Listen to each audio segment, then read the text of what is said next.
Welcome to Talk Politics, the only show where you don't just watch news, but help make it. Think of it like this. Every Tuesday at 8:30 p.m., you can join us for a conversation amongst friends about politics.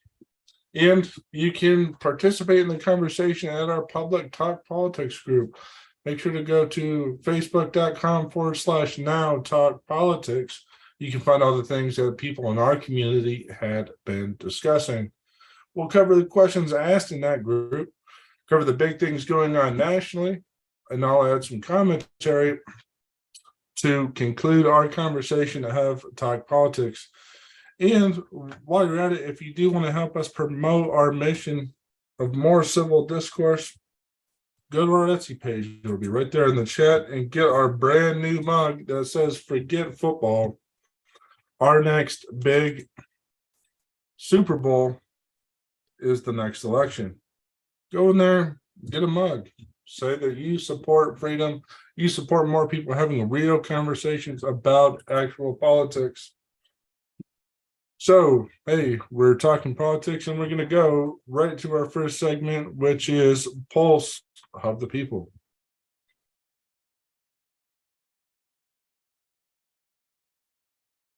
Hey, good to be back for our first segment of the night. Pulse of the People. We're talking about what it is that you're talking about, or hopefully thinking about, trying to figure out what's going on in a media landscape that, well, often doesn't ask the hard questions. And we'll start back at our original discussion for the week, beginning the week. Or actually, hey, we'll start here. What do you think journalists should focus on in their conversation? The whole reason why I brought this topic up, and I think that you guys know why, is that there's not much conversation apparently about the issues that matter. We have conversation about balloons. You might see the occasional puff piece about Biden's favorite flavor ice cream. You might see any sort of distraction pop up on the TV without any hard-hitting journalism, which, perhaps they only come out during the Trump time, about the questions that matter. For example, what's going on with the Nord Stream pipeline? Shouldn't that be something a journalist actually focus on and talk about? Shouldn't we know what happened to the Nord Stream pipeline that went from Germany to Russia? I mean, isn't that in the public's own security interest? Shouldn't that be public knowledge? Instead, we have one report about what happened to the Nord Stream pipeline from one guy who's sometimes credible, sometimes he's not. Where's all the investigative journalists on this issue? Likewise, why aren't there any journalists asking about the train wrecks and how more spending didn't help improve our infrastructure? We were sold on this whole, well, we have to pass this Inflation Reduction Act to improve our infrastructure right now. Okay, so what happened to our trains? Why did they wreck? Why did they create this environmental disaster that our representatives told us would be stopped by spending more money? And so the people said they want to know what happened to the Nord Stream pipeline, and they want to know about train wrecks. Matt says East Palestine, Ohio should dominate every news station right now. And our resident friend here, Fitz, says, well, who are you referring to as journalist, Fitz? I'm referring to anybody in the media, right? These two questions are hardly getting any coverage. If you go to the Google News section, you'll see maybe two stories for the train wrecks and how they pertain to spending in the Nord Stream pipeline. Isn't that a travesty? Well, most of you guys think so. Most of you guys agree that the balloons aren't a big thing anymore, and that we, as the American people, need to know what happened to the Nord Stream pipeline. Likewise, I also wanted the other question that I think it's important to consider, because what's going on with Russia and Ukraine, and we'll cover more on that topic later. What's going on with Russia and Ukraine is they're setting up the pretext from Russia, or with Russia's relationship with China, has a pretext for war. So now, because Russia no longer supplies oil or natural gas to a large portion of Europe, they've instead partnered with China. And so now what the government's going to say is the Chinese government is funding Russia. But in addition to that, what's being used as pretext for war with China is the Uyghurs in the northwest Xinjiang region. Correct my pronunciation for those of you in the chat. But basically what's going on in China with the Uyghurs is that there's a region of China where there's a large Muslim population that wants to create a separate nation called East Turkestan. And the people that want to do this are identified as Uyghur Muslims. And so what China has done is they've detained these people in trying to reclaim what they believe is their territory and to stop Uyghurs from breaking out from China altogether. And that's important. I mean, any nation is going to have its border problem. So that's why they've detained Uyghurs. It's not for slavery purposes. It's not to make money off of them. No. What they want to do is maintain that border in the same way that we want to maintain our border with Mexico, which currently is not happening. They want to do the same in that Xinjiang region. And so therefore, that's why I'm asking, and it's important that our leaders give us some sort of answer, because otherwise, if they don't give us an answer on this, we're going to go to war when really they're in a border dispute and they're not creating a slave crisis, or at least they're not trying to. That's not their goal. But moreover, if they were to shoot them, try to deport them, get them to go to another country, they'd be in as much trouble in the media then as they are for detaining them. So China's in a no-win situation with the Uyghurs, and nobody's really listening or paying attention as our leaders in the United States government continue to drum up excuses for more war. Now, Mr. Muhammad said, well, China should deal with the Uyghurs by accepting the minority, giving them rights, and that region should be ruled by the Uyghurs. Well, if the United States were to say, hey, Uyghurs, you guys should adopt this part of China, you guys should be able to take over this part of China, that would not go well. And that's not going to happen, fundamentally. But again, what I want to point out with the Uyghurs in China is that there's no easy solution to a historical border dispute between China and the Uyghurs. But instead, our media will say, yes, there is. The Chinese are using these guys as slave labor. While meanwhile, we do the same thing on our own border. We detain plenty of people all the time. We even detained 23 Uyghurs back in 2014. And so if it's really a border dispute that China's dealing with the Uyghurs, then that shouldn't be pretext for war. And it's sad that it's being misrepresented as such. So anyhow, I'm interested in hearing what you guys had to think. Should we blame China for detaining Uyghurs even though we detain plenty of people on our border? Or what's the solution here? Should we help the Chinese negotiate a settlement with the Uyghurs? What exactly should go on? That's worth thinking about, because I don't believe it's the case that our leaders are doing as much. Just like they're not doing a whole lot about keeping Social Security, Medicare, and Medicaid solvent. Right now, if we don't address the problem with Social Security, Medicare, and Medicaid, hey, thank you, new guys, for joining. We're just taking the pulse of the people in our live conversation group on Facebook, our public group, and Talk Politics. We have poll questions, we engage people. We're trying to start a community where people are able to interact and say what's on their mind without being censored or worrying about corporate media or whomever is trying to get rid of them. That's not what's going on here. So we're just getting to one of those questions. And one of those questions is, or what I posed is, keeping Social Security and Medicare the way they are today would require young people to double their lifetime taxes, meaning that if we don't address Social Security, Medicare, and Medicaid right now, then the young people are going to pay the tax burden for these programs fundamentally, because basically what these programs are, and they've been misrepresented to the American people in a number of ways,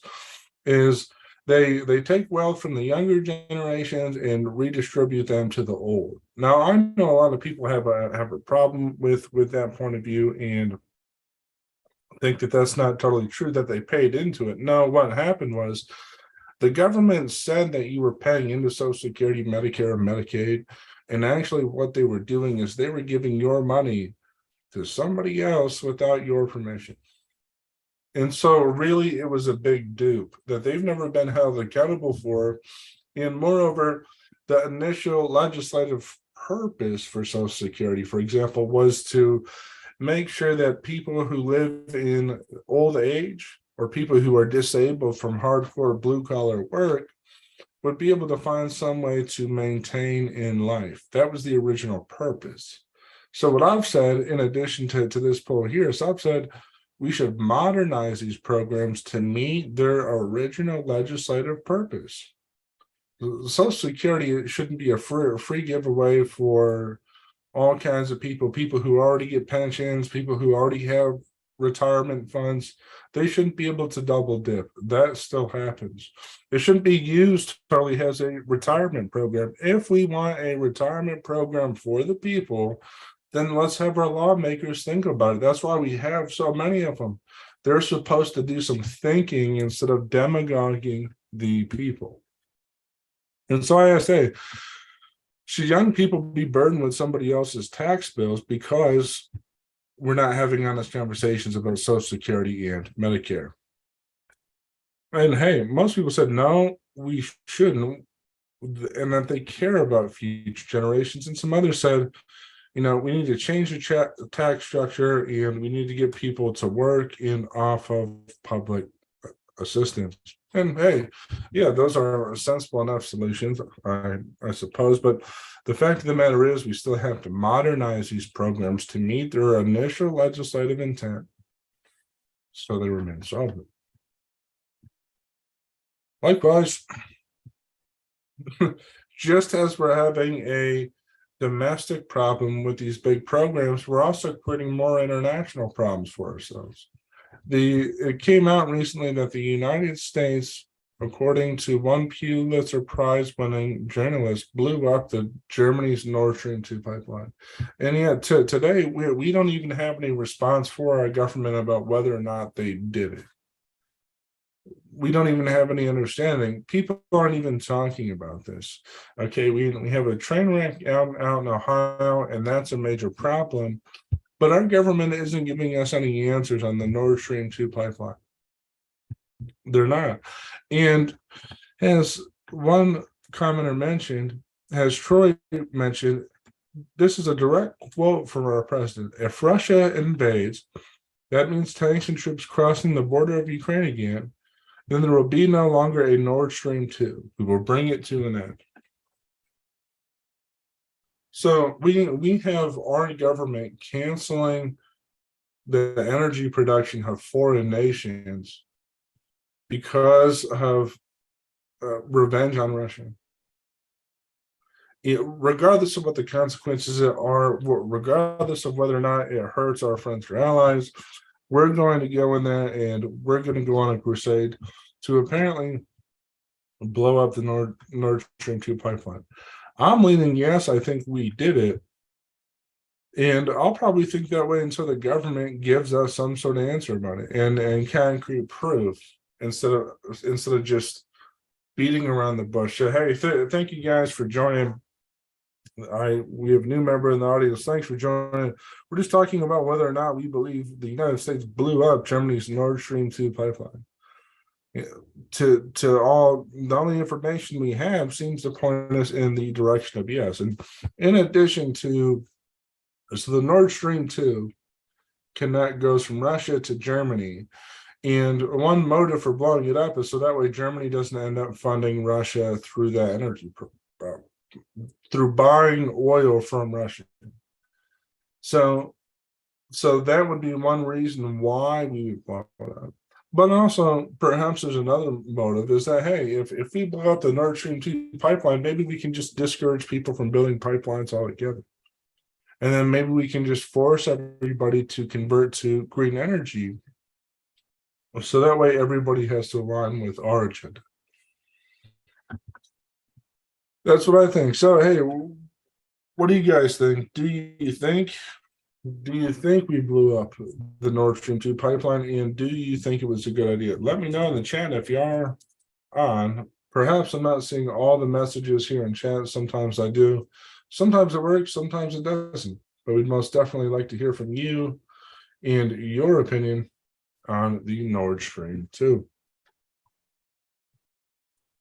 And you guys are also talking about what it's like to live in our current society, where Shan says, I feel like we're living through a mix of wag the dog and some of all fears. We know something isn't right, but we don't know how to prove it.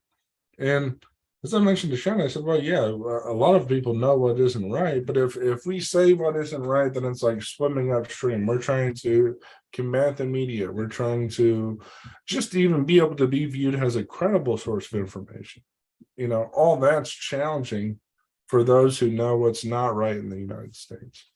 One of those things being the passage of the 17th Amendment. The 17th Amendment, when it was passed, got rid of the states elected our senators, instead burdened us with another popular election where the senators, instead of appealing to members of the state legislature, would instead appeal directly to the individual people.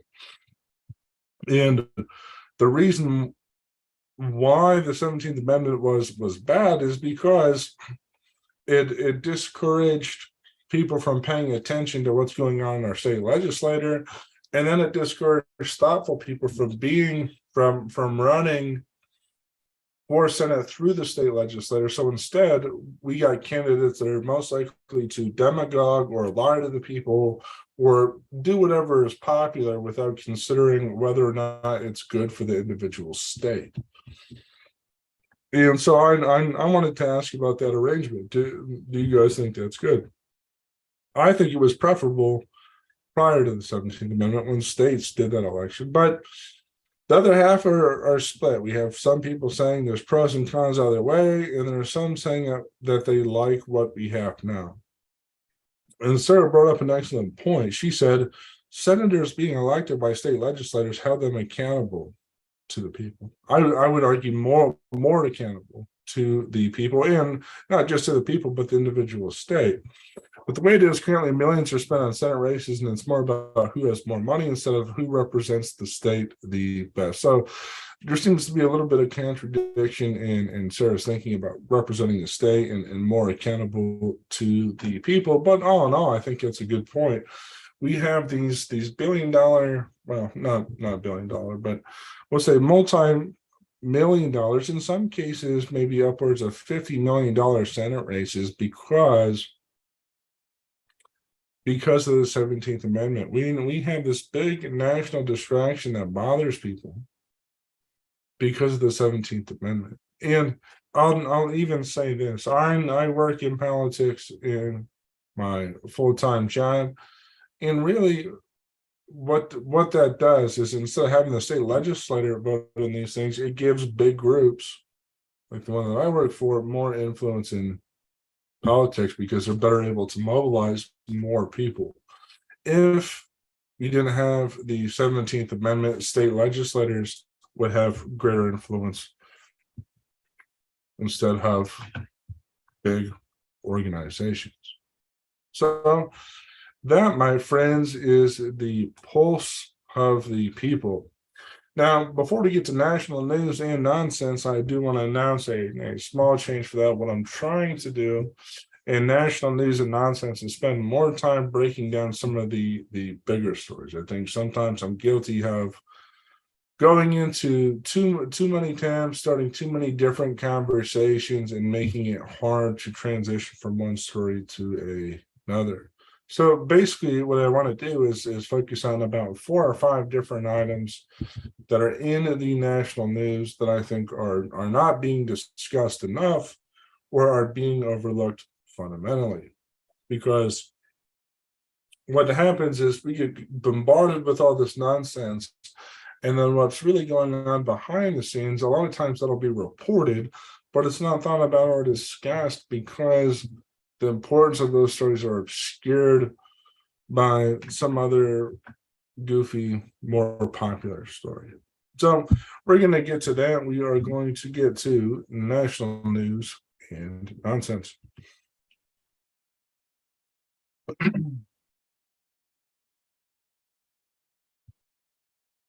So, hey, we're covering our national news and nonsense segment, and we basically have 4 separate parts.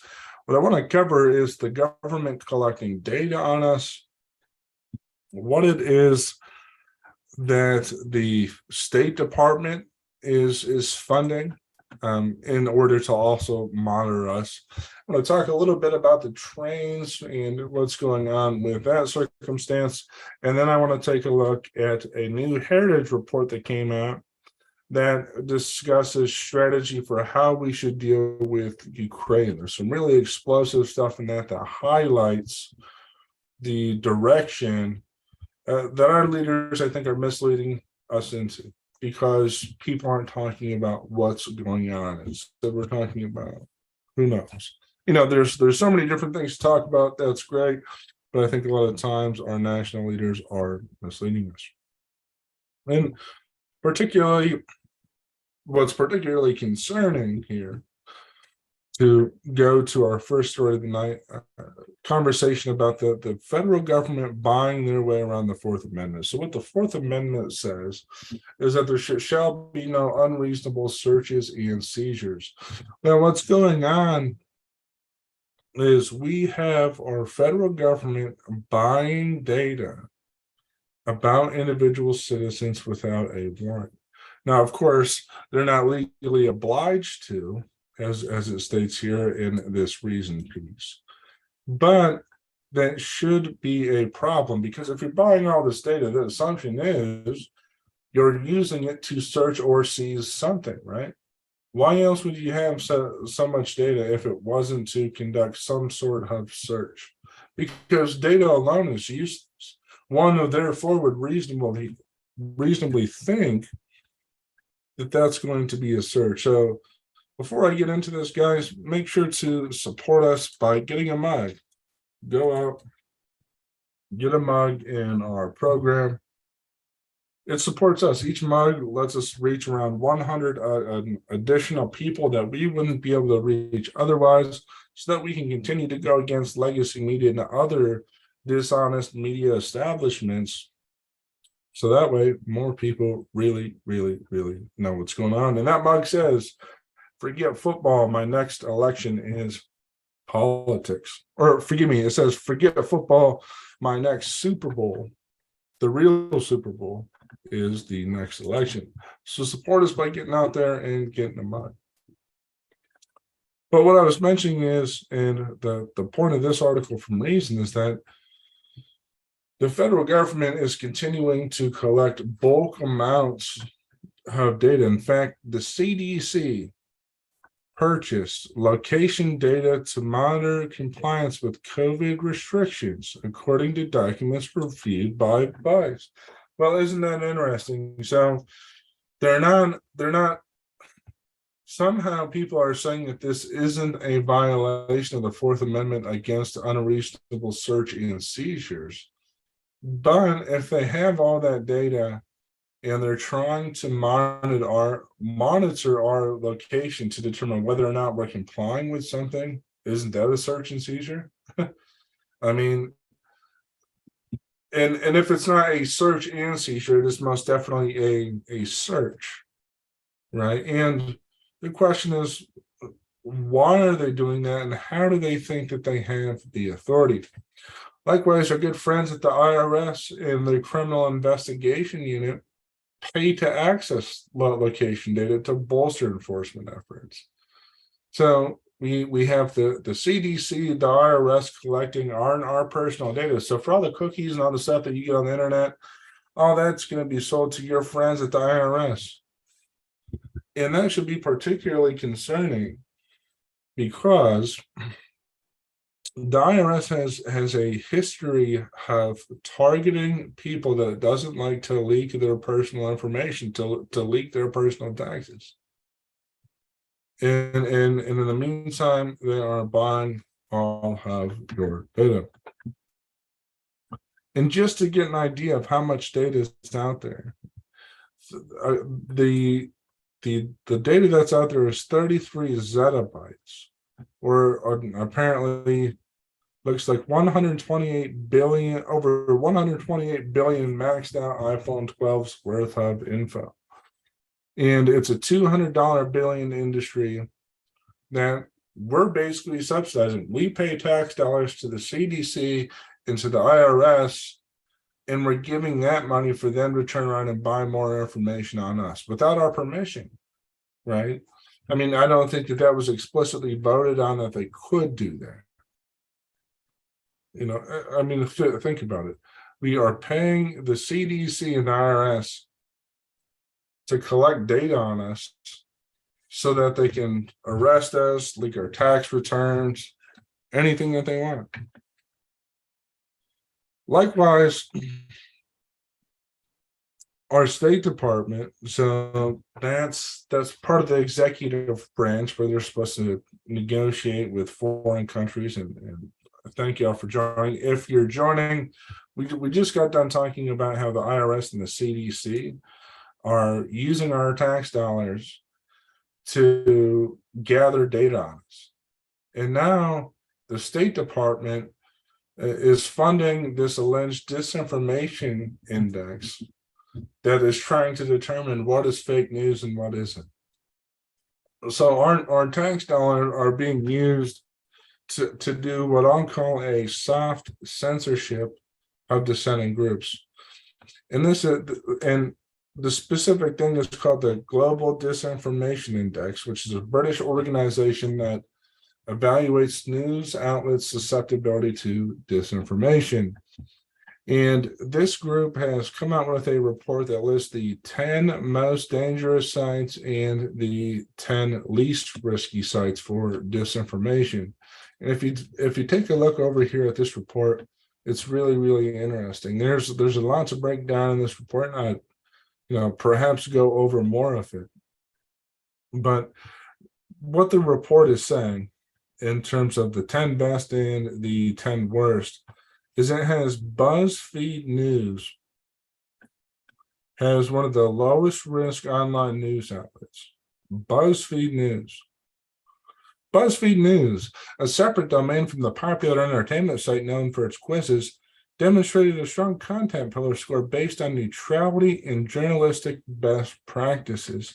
And see, this is where they're really getting people, because they're saying, oh, these websites like BuzzFeed and BuzzFeed News, well, they don't put out that much bad content. They post all accurate information, and hey, perhaps to some degree that's true. But they also frame things. They ask questions that skew the news in their favor. So yes, maybe that's not outright disinformation, but if you're framing something to make it seem like your point of view is right, then that's still dishonest. And here are the sort of stories that come from BuzzFeed News. Drama between a chimney sweep and house flippers is burning up TikTok. Guinness is giving the chef, I'm not going to say that, the news you need to read this morning, and just all other kinds of wacky nonsense. And so this isn't disinformation, even though it's arguably insubstantial. But the New York Post, oh, that's a big risk. Daily Wire, Reason.com. These are all guys that we have to take down. According to this government-funded censorship report, it says Reasons Magazine's high-risk rating can be attributed to scores of 0 to 3 on Operation Pillar indicators. The site publishes no info regarding authorship, pre-publication fact-checking, or post-publication correction processes. So what? I don't think that means that it's quote unquote risky. I go to Reason, for example, to discover stories like this that this organization will never send out. So, we are funding censorship reports overseas, and the censorship reports always seem to praise, the New York Times, Washington Post, BuzzFeed. These are all great sites. Very, very interesting. And so that's where your tax dollars are going. I hope you guys aren't as alarmed as I am that we have to fund these vast censorship reports. Now, to the story that everybody's been waiting for or want to hear or talk about, the pipeline. So, in the Nord Stream 2 pipeline, basically the only information that we have about it comes from a somewhat reliable, sometimes not reliable journalist named Seymour Hersh. He's a Pulitzer Prize winner. He's exaggerated some things. He's been dishonest about some others. But he broke a story saying that the United States was responsible for blowing up the Nord Stream 2 pipeline. And this is what's so fascinating, and this is the point that I've been trying to prove, is that this isn't even being analyzed. If you look at this, other than this report, you have a bunch of other publications, none of which are major publications here in the US. There's no CNN asking what's going on about Nord Stream 2. There's no Wall Street Journal. There's no NPR. This is a story that's not being covered by anybody at all. And so that should automatically raise a red flag. Why isn't anybody talking about this? Because the implications of this are indeed war. And if it's not war, it's something that's going to cost the middle class in ways that it would not cost the people making these choices. And if that's not a problem, then I don't know what is. But he lays it out, and I'll put it in the chat for you about how this has been going on. So it says basically that, and now his source has been basically, from what I understand, one other highly confidential person. So that's not great in terms of number of sources, but if it's the case that they didn't blow up Nord Stream 2, it should be easy to refute, right? And so here's what we have in Mr. Hersh's story. And pardon me here for a second. President Joseph Biden saw the pipelines as a vehicle for Vladimir Putin to weaponize natural gas for his political and territory ambitions. As for comment, Adrian Watson, a White House spokesperson, said in an email, "This is a false and complete fiction." Tammy Thorpe for CIA said this is complete and utterly false. And, well, we have evidence to the contrary. For one, Biden himself said, hey, if Russia invades Ukraine, we're going to get rid of the Nord Stream 2, right? And so here, America's political fears were real. Putin would now have an additional much-needed source of income, and Germany and the rest of Europe would become addicted to low-cost natural gas supplied by Russia. And if you take a step back from the story, this was the criticism of Germany's green policies. Okay, Germany is going to go green, and then they're going to import gas from Russia, when in reality they could have been getting that from us. If they can build a pipeline to Russia, presumably it's possible to build the pipeline over here. In fact, to my understanding, that's what it was that Donald Trump is trying to do. Now, I don't know the whole details of that, but hey, at least he was making an attempt to get our natural gas overseas and back in Europe. So that way those guys can live in energy abundance instead of living with energy poverty and high prices. But Nord Stream 2, whose construction was completed in September 21, would be approved by German regulators, double the amount of cheap gas that would be available to Germany and Western Europe. The second pipeline would also provide enough gas for more than 50% of Germany's annual consumption. Tensions were constantly escalating between Russia and NATO, backed by the aggressive foreign policy of the Biden administration. Opposition to Nord Stream 2 flared on the eve of the Biden inauguration in January 2021, when Senate Republicans raised the political threat of cheap Russian natural gas. By then, a unified Senate had successfully passed a law that, as crews told Blinken, halted the pipeline in its tracks. So, we have Senate Republicans who want to block this, and so there's a little bit of bipartisanship. But anyhow, the administration was foundering when Germany's energy regulator suspended approval of the second Nord Stream pipeline. Olaf Scholz, Germany's newly appointed chancellor, stood months earlier after the fall of Afghanistan. Scholz had publicly endorsed French President Macron's call for a more autonomous European foreign policy. These world leaders are playing politics with energy. They are holding energy hostage, and the average person suffers. That's exactly right, Bill. That's 100% what's going on. Is it's all a big game. See, energy is all a big game here for the elite. And for us, it's what we have to pay our bills, to get by, to go to work, to do anything. And so it matters less for them because then they get to do a little bit of posturing. They get to act like they're a great strategist and mastermind. And in reality, they're just perpetuating more global disaster because it doesn't matter to them. They don't pay the cost. It's not their kids that go to war. It's not their kids that have to pay extra taxes to get more energy. They don't care. And so that's 100% right, Bill.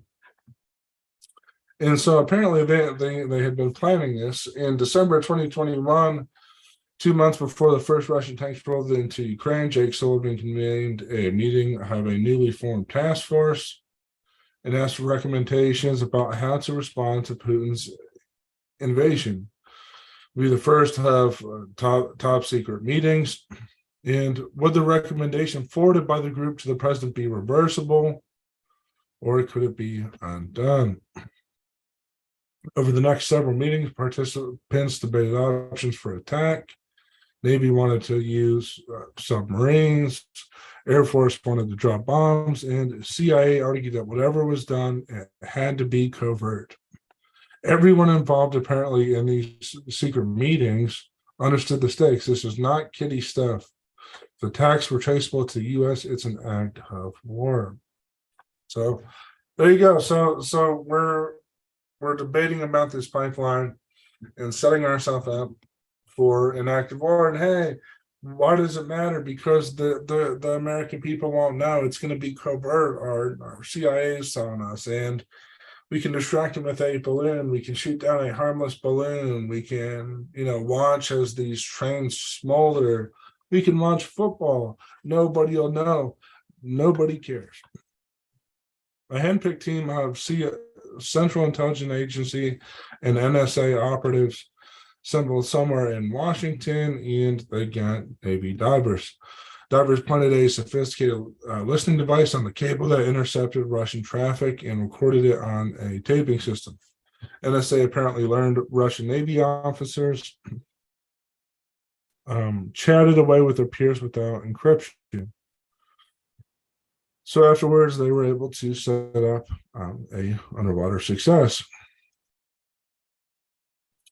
So they had all this scheming going on. They were being covert. Russians weren't strong with their security.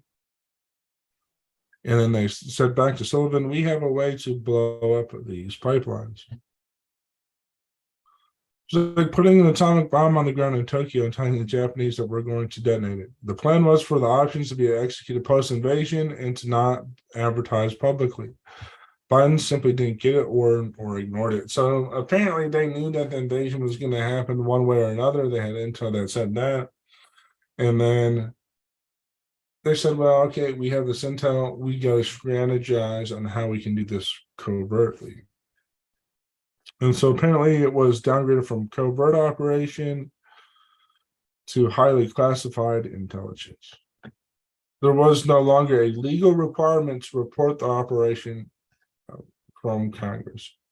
So that's just some of the stuff that's going on. So in other words, ordinarily, if we were going to blow up a pipeline, Congress would have to know, and somehow they were able to wiggle out of it, partner with Norwegians, and be able to get all of this blown up, along with Denmark. Now, what's fascinating about this is that all this scheming is going on. We have this detailed report from this guy, and we have some people say, well, Seymour Hersh isn't totally credible. Okay, fine. But if he's not totally credible, how was he able to invent? How was he able to invent a story that's probably 2,000 to 5,000 words long? How would he come up with such precise details? What kind of person? And Seymour Hersh is 85 years old. What kind of person would be able to come up with all these details, has something that's totally made up or totally false? And yet we won't see a single word of this pressed by CNN or Fox News or anybody. You know why? Because we know from the Twitter files that our federal government will threaten to audit these people and, take them out of business. So we have covert, dishonest things like this going on, and then we have executive agencies that go rogue and do whatever it is that they want, and there is no consequence. So that's what we have on the pipeline. Bill says energy is essential for everyday living. Energy should be moved out of government hands, but of course it is highly regulated by the government. It's pretty serious. Blowing up a pipeline, to me, that is a wartime action. Yeah, for sure, Bill. I think it probably is a wartime action. But for these people, and it doesn't matter. Forgive me, it does not matter. And heck, there's not going to be any electoral consequences because people are going to forget. People are going to forget that the Nord Stream 2 pipeline was blown up by a secret group. So hey, that's the price we pay for not being able to have journalists that can demand answers and instead want to apologize for a corrupt regime. And so I'll move this story over here. This goes better with another story. On to the trains. So recently, a couple of trains had been derailed in East Palestine. And it's interesting. I was doing my research for this, and I was trying to figure out if anybody was asking the question that I was asking: why did we have an infrastructure bill if disasters like this weren't going to be stopped? And in fact, I actually asked this online to somebody in Scott Perry's chat, or in a post made by Scott Perry. I said, I thought the infrastructure bill was supposed to fix this, and the person turned around and said, well, how can it fix it? It's a 10-year plan. There's appropriations for 10 years. Okay, well, before you start spending, shouldn't you have some kind of metric to determine what's a priority and what isn't? We're using the federal government to install charging stations, perhaps in some areas that don't need it, but we're not able to say, hey, this rail isn't safe. How in the world does that make any sense? And yet we do have somebody like Marjorie Taylor Greene saying the Democrat infrastructure bill costs 1.2 trillion and only gave $5 billion to rail safety. Now, even that seems substantial. And before that $5 billion was given, shouldn't we have had some kind of measure to know if it's going to be effective or not? Once again, that critical thinking didn't happen.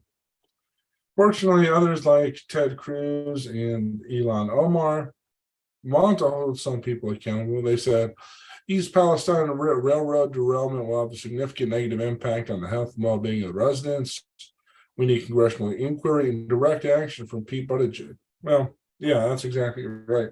But in addition to needing that inquiry, we should have had this beforehand. See, this is what happens in the U.S. Often it's more advantageous in partisan politics to let some disaster happen so that way you can blame it on somebody else instead of doing more forward thinking. We should have had better thoughts about our infrastructure, quote unquote, investment. And yet again, that didn't happen. So the derailment forced thousands of people to evacuate their homes, although some had been able to return. So yeah, that's we have some agreement between Omar and Cruz. Some people think there ought to be more regulations and rules, but we can't be relying on regulations and rules to save us from these things crashing, particularly if we spend all this money.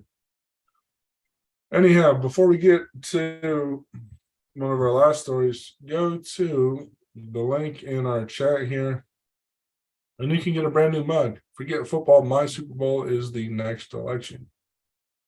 Wouldn't that be cool? Hey, heck, maybe your team can actually have a victory. Who knows? But go out there and get a mug. Each mug helps us reach an additional 100 people that we would not be able to reach otherwise. So it's not just about, hey, I'm trying to have you guys get a mug so I can benefit from it. I'm trying to have you do it so we can have better and more conversations with more people to get people with the times. We have so many people that still watch defective news, that doesn't ask any questions, doesn't engage anybody. And we do. We're engaging people. We're trying to bring more people in. We're trying to encourage something rare in politics, which is thought and analysis. But that can't happen if you guys don't chip in with your mug. So I need you guys, if you can't get that mug, forget football. My Super Bowl is the next election. Dang, is that cool. Moving on, our next story. The other thing that I wanted to cover is this report from the Heritage Foundation that I think helps shed some insight into everything that's really going on with the Ukraine war and why the Ukraine war is actually not just about the Ukraine war. It's about setting us up for another battle, China. And so and Heritage Foundation is good on a lot of issues. I think in this, perhaps they're off base, but it's revealing. It helps reveal what the intentions of some people are. And here are the key takeaways from this right-wing think tank. Key takeaway: defeat Putin would prevent future Russian aggression in Europe and curb Chinese military ambitions in the Pacific and beyond. And I think I mentioned this to y'all before. The Chinese don't have military ambition. The Chinese, they're not people who invade other countries. That just generally does not happen. They may get involved in border disputes that are close by. They may get involved with Vietnam and the Uyghurs, but they're not proactively invading other groups. And we, as the American people, have no reason to believe that the Chinese are trying to invade anybody. But even if they were, our government has never proved that they are capable of actually achieving that goal, just as they hadn't proven that Russia was capable of doing anything militarily. Russia thought that they were going to be able to storm Ukraine and take over and win like that. That didn't happen. The other takeaway: Americans deserve answers from the Biden administration and the strategy to end Putin's war in Ukraine. And to win the war in Ukraine, Congress should only back targeted funding requests, demand more from European allies, and keep China out of reconstruction contracts. So one thing that's important to note about this particular report is what it suggests is that no. So Republicans who follow this line of thinking, and this author, Ms. Coates, was an advisor to Trump, so they have a pretty good deal of swag. Basically, what the apparent Republican strategy is hey, we're going to keep funding Ukraine because we have to defeat Russia so we can stop China. Okay. Now the thinking on the conservative side isn't even that this is about defeating Russia. It's now about defeating China and being a deterrent to China. Now it's plausible to think that China and Russia would work together because they are geographically close. But also what's going on, and one reason why then I didn't mention about the Nord Stream 2 being blown up is that by blowing up the Nord Stream 2, instead of Russia just selling to Germany, now and couple that with the vast sanctions that we put on Russia, then what the strategy is, okay, we're going to have Russia sell all its oil and natural gas to China and do more business with China. And then we're going to demonize Russia so then we can justify an invasion of China. And then we're going to send our politicians to Taiwan to piss the Chinese off. So that way, hopefully they invade Taiwan. So then hopefully we can sell more weapons. So that way we can get people involved in more war. And heck, if everybody in Congress and the president, if we're all involved in war, then the American people will think that we're normal and respectable, because now we hardly do anything in Congress. So if we're in war, that'll be the unifying force. That'll make us all feel good about ourselves. That'll help us justify our jobs. And if we're able to go to war and we win, then one of us members of Congress can be president. That's exactly what's going on here. And that's what this report will say. We're going to spend more money in Ukraine. We're going to demand that Europe does more. And then meanwhile, we're going to turn around and blame Joe Biden for his failure to audit the money to Ukraine, even though we're going to continue to send more there. So this is really not even about, it's not even about what helps the American taxpayer. It's not even about the taxpayer's wishes. It's about coming up with a game plan. Forgive me. Coming up with a game plan to justify war with China. That's why this is saying we need to help Ukraine win. And we need to unleash American energy dominance. So if Russia and China, the thinking is, if Russia's selling more oil and natural gas to China, then we can scare the rest of the world into needing to get energy from the United States. Instead of just saying, hey, we want to openly expand energy production, we have to make up this big threat that China is going to invade people, and that Russia is going to help China and vice versa. Set the terms for reconstruction of Ukrainian cities and infrastructure to prohibit Chinese involvement. And so that's to further harm the Chinese and to escalate tension. Right. So, this report is worth looking at. It's worth thinking about, but just remember, as things continue to escalate, it's not about war with Russia anymore. It's about using Russia to fuel war with China. And as you'll see, so that's what's going on, is that with this information we are looking at a increased probability of war with China. That's where all the chess pieces are headed. And there's nothing, well, unless we get more honesty, that we're going to be able to do about it. So, hey, that is that. What are your thoughts? Am I totally off base? Is it not true that Russia's being set up so that way we can use it as pretext for war with China? Is that not used as fear mongering? Is all the stuff I'm saying not making sense? Is a bunch of jargon? Let me know. I'd like to hear what you guys think. I'll probably talk about this tomorrow here in our poll. But in the meantime, we're going to move on to commentary.